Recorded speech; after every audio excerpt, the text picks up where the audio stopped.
ना वो बागी ना बेकार। पाकिस्तान जिंदाबाद, ISF पाइंदाबाद।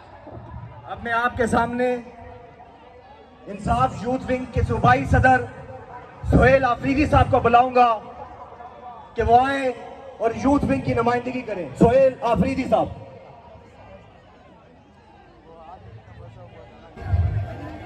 د ظلمونو د ستمونو دا اتوار دی یاد ساته چې په ما دې کوم تیر کړو دا ناتار دی یاد ساته. متل د پښتنو دی د نر هر څه په بدل وي. که وار مې چرې راغې نو دا ګزار